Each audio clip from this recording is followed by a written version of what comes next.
What if technology isn't just helping us, but quietly controlling us? Think about it. Every morning, millions of people wake up. And what's the very first thing they reach for? Not water, not breakfast, not even to open the curtains. They reach for their phone. And before their feet touch the floor, they've already scrolled through Instagram, checked the latest TikTok, or answered a message. Now pause for a second and ask yourself, is that you using technology, or is that technology using you? We often think of technology as neutral, as something we control, like a hammer or a knife. You can use it for good or bad, but it's just a tool, right? But here's the twist.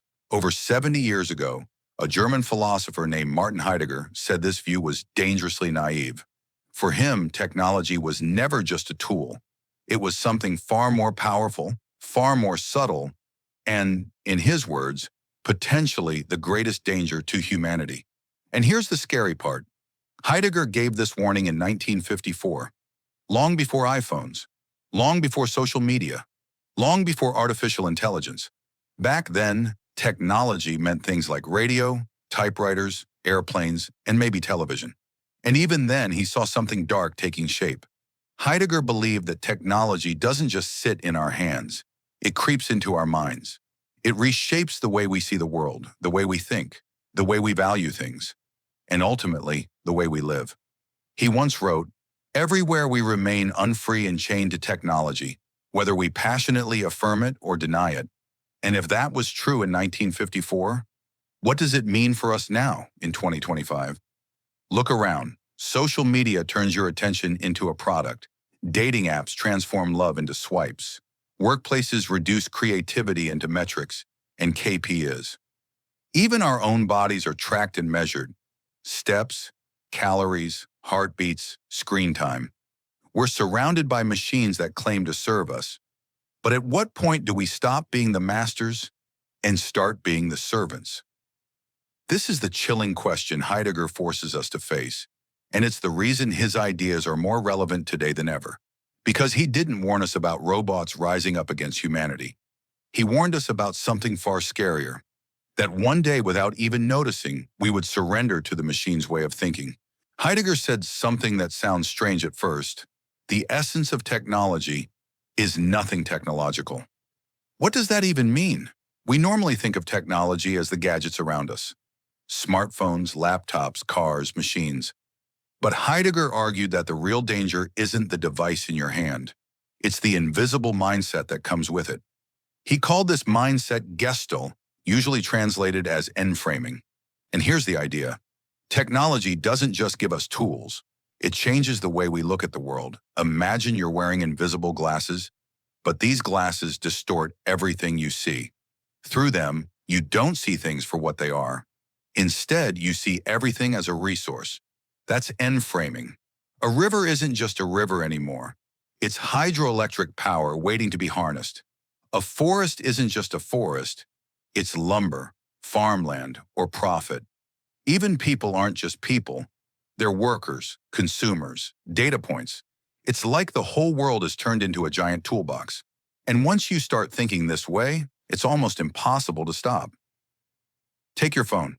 When you open social media, do you see your friends and family?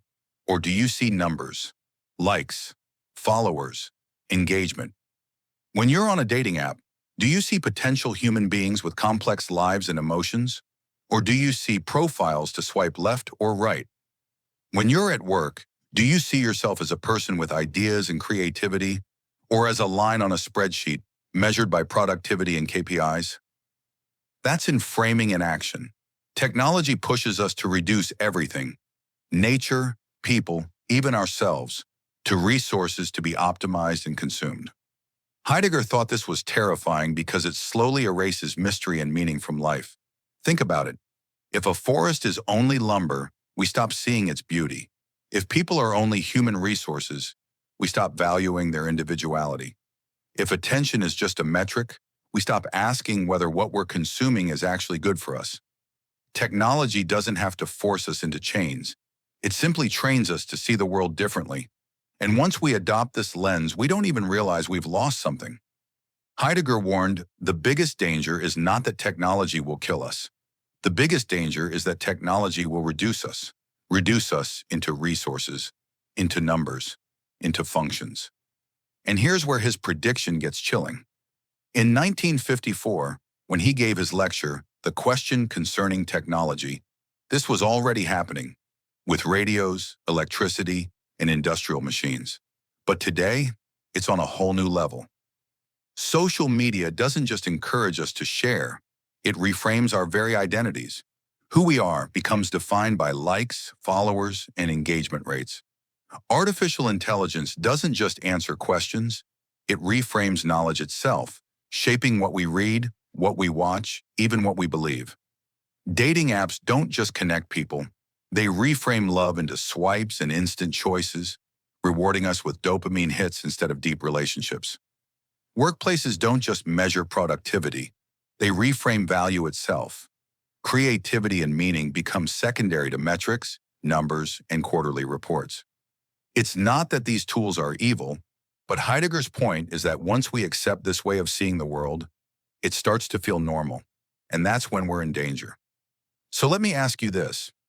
When was the last time you went for a walk in nature and didn't think about posting it on Instagram? When was the last time you met someone new and didn't secretly wonder how they'd look on your social feed? When was the last time you worked on something without measuring it in views, likes, or money? That's the test. That's when you notice just how deep framing has already shaped you. Heidegger didn't say we should smash our machines or go live in caves. He knew technology was here to stay.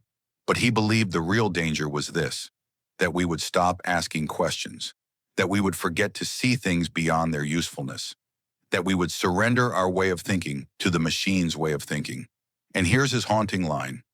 Everywhere we remain unfree and chained to technology, whether we passionately affirm it or deny it. Think about that. It doesn't matter if you love technology or hate it. If you don't reflect on it, you're already trapped. So what do we do with all of this? Heidegger didn't tell us to run away from technology. He didn't tell us to smash our phones or abandon electricity. He wasn't anti-progress. His warning was subtler, and in some ways scarier. He wanted us to remember that technology is not neutral. It is not just a tool.